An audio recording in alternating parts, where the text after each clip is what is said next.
Most people's model of how creativity works is wrong in a specific and costly way. The model is romantic. The original idea arrives in a flash, typically in the shower or at 3 a.m., preceded by a period of trying that wasn't working, and followed by the sudden clarity that changes everything. The insight is discontinuous with what came before it, which is part of what makes it feel like a gift from somewhere outside the ordinary. Working of the mind, like access to something that was not available through ordinary effort. And there is enough phenomenological truth in this description that it has persisted, shaping how people arrange their creative lives, what they do when they are trying to produce original work, and how they explain their failures to themselves when the flash doesn't come. The problem is that the model, taken as a practical guide, produces exactly the wrong behaviors. It suggests that you should wait for inspiration, rather than showing up consistently, that the state of not yet knowing is passive rather than active, that effort is somehow separate from insight rather than its foundation, and that creative work is primarily about the quality of your access to a mysterious generative process rather than about specific, learnable practices that reliably increase the probability of generating genuinely novel connections.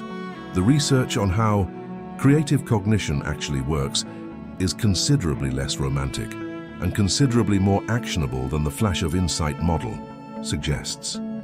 Barry Kaufman's neuroscience of creativity provides the foundation for a more accurate model. His research identified that creative thinking, the generation of genuinely novel and valuable ideas, is not primarily a function of the directed, analytical, effortful cognition that most people associate with intellectual work.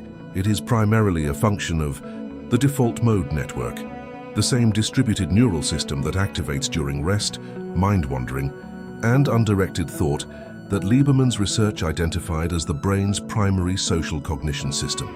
This overlap is not coincidental. The default mode network is a system for making associations across widely distributed memories and concepts, for connecting things that are not obviously connected, for finding the unexpected similarity between disparate domains, for the kind of metaphorical and analogical reasoning that is at the heart of creative insight. Kaufman's research found that the conditions most reliably associated with creative generation are conditions that activate the default mode network without the top-down control of the directed attention system. States like relaxation, mind-wandering hypnagogic states before sleep, rhythmic physical activity, and the unfocused attention of activities that occupy the body without demanding the full engagement of the analytical mind.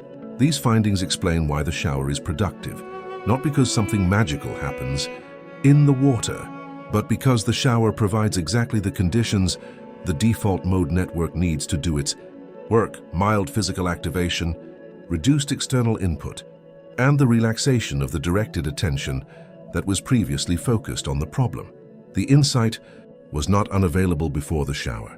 The state required to generate it was not available before the shower. The practical implication is direct. The active work of creative preparation, immersing yourself deeply in the domain, engaging intensively with the problem, accumulating the material that the default mode network will subsequently rearrange, is necessary but not sufficient for creative insight. The sufficient condition requires the alternation between this intense engagement and the relaxed, undirected states that allow the prepared material to be recombined in ways the directed attention system would not generate. The people who are most creative are not the ones who try hardest. In the continuous, effortful sense, they are the ones who work intensively and rest deeply, and who have developed the sensitivity to notice the associative connections that arise in the transition states between engagement and rest. Mihaly Csikszentmihalyi's research on flow, the state of deep, engaged, effortful attention that is associated with peak creative performance, provides the complement to Kaufman's default mode network findings. Flow is not the same cognitive state as the insight generation Kaufman describes.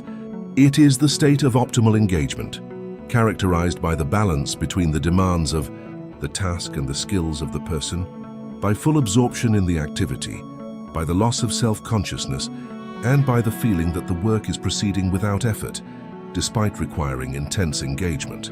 Flow is the state in which complex, skilled creative work gets done, the long stretches of productive writing, the compositional work in music, the experimental iteration in science, rather than the state in which the novel connection appears.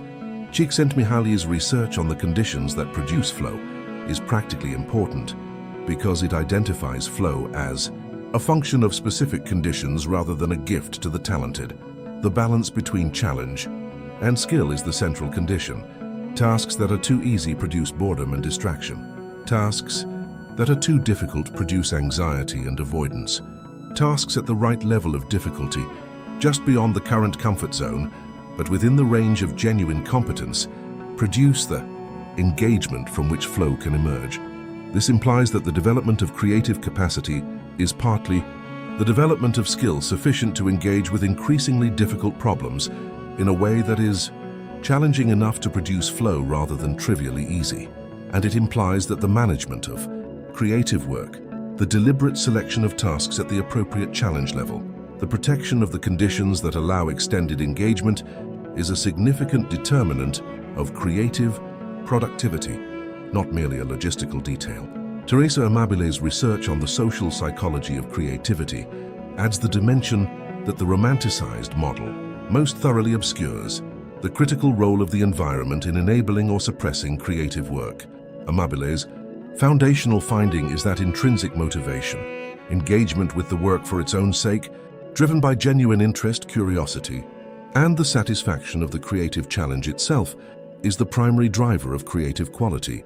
And that extrinsic motivation, engagement driven by reward, evaluation pressure, competition, or surveillance, reliably reduces creativity even when it may temporarily increase productivity on straightforward tasks. The creative work requires a quality of open, exploratory engagement that evaluation pressure systematically suppresses. Because evaluation pressure activates a performance orientation, the goal of appearing competent and avoiding failure, rather than the learning orientation, the goal of genuine exploration and discovery, from which creative work most reliably emerges. Amabile's research on the social conditions that support creative work in organizational and educational contexts produced findings that are equally applicable to individual creative practice. The conditions most supportive of creative output are those that provide sufficient autonomy to pursue genuine interest, sufficient psychological safety to attempt approaches that might fail, sufficient time and space for the deep engagement that Csikszentmihalyi's flow research identifies as central, and sufficient challenge to maintain engagement without overwhelming the capacity for the exploratory thinking that creative insight requires. These conditions are not luxuries, they are the specific environmental requirements of creative cognition, and their absence in organizational cultures characterized by high evaluation pressure, constrained autonomy, and the constant interruption that prevents deep engagement, is a primary explanation for why so many intelligent and capable people produce so much less original work than their capacity would suggest. The confrontation this picture demands is direct. If you are trying to be more creative and it isn't working, the problem is almost certainly not a deficit in your intrinsic creative capacity. It is much more likely to be a mismatch between the conditions your creative cognition requires and the conditions you are actually providing for it. You are not giving the default mode network the alternation between immersion and relaxed diffusion that it needs to generate novel connections. You are not creating the flow-supportive conditions of appropriate challenge and protected time that produce the extended engagement in which creative work gets done. You are working under the evaluation pressure and performance orientation that Amabile's research identifies as systematically suppressive of the intrinsic motivation that drives genuine creative quality. These are not character problems. They are conditions that can be changed, and that change reliably produces different creative outcomes. Kaufman's most directly actionable finding is about the specific technique that most consistently bridges the gap between preparation and insight, the deliberate scheduling of transition states, the practice of immersing deeply in a problem, then deliberately transitioning to a relaxed, undirected activity. Walking, showering, light reading, any activity that occupies the body without demanding the full attention of the analytical mind, and then returning to the problem after the transition, is not simply pleasant. It is a specific cognitive sequence that reliably increases the probability of the kind of associative connection that produces genuine creative insight. The insight is not magic, it is the output of a specific neural process operating in a specific state, and the state can be deliberately cultivated. Csikszentmihalyi's observation about the quality of attention required for creative work adds the final practical element. Creative work requires deep, single-pointed engagement, which is incompatible with the interrupted, multitasking mode of attention that most contemporary work environments produce. The fragmented attention of a person who is being interrupted every few minutes by notifications, messages, and demands is not capable of the sustained engagement from which flow emerges. Building the conditions. For creative work is partly the work of building the conditions for the kind of attention that creative work requires: protected time, reduced interruption, and the specific environment that makes deep engagement possible rather than constantly threatened. This is not self-indulgence. It is the environmental requirement of one of the most cognitively demanding human capacities, and treating it as such is the prerequisite for developing. Amabile's research on the long-term development of creative capacity adds one more finding that is important for how people think about their own creative potential. Her longitudinal work found that intrinsic motivation for creative work, the specific quality of engagement that drives genuinely original output, is not a stable trait that people either have or don't have. It is a dynamic state that is sensitive to the conditions it encounters.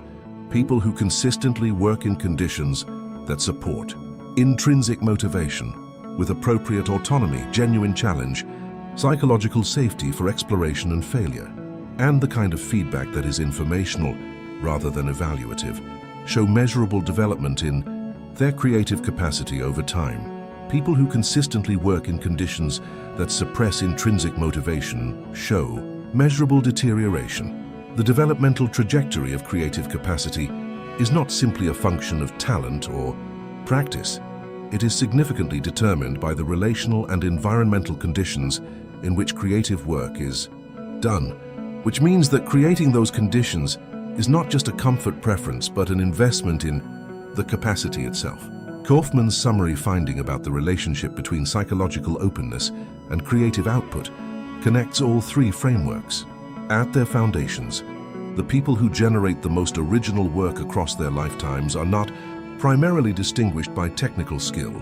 Though skill matters, they are distinguished by a specific quality of openness to their own experience, openness to the unusual connection, to the surprising implication, to the domain that seems unrelated but turns out to be structurally relevant, to the failure that contains the information needed for the next version. This openness is cultivatable. It develops through exactly the conditions Csikszentmihalyi and Amabile describe, and through the specific practice of following genuine curiosity, rather than the productivity-optimized path that would direct attention only toward the most obviously useful material. The insight that changes your work is almost always found in the adjacent territory that looked like a detour. The next thread worth following is how curiosity functions as a cognitive and motivational force. Specifically, the research on what drives genuine intellectual curiosity, how it can be developed, and what its suppression costs in terms of both learning and well-being. That is the next layer. For now, when was the last time you did something that you would describe as genuinely creative, where the output surprised you, where you made a connection you hadn't seen before? And what were the conditions that made that possible? Leave a thought in the comments, and if this channel is where you build the understanding that helps you work with your own cognitive architecture more deliberately, the subscribe button is for that work. Share it with someone who is trying to be more creative and isn't sure why it isn't working.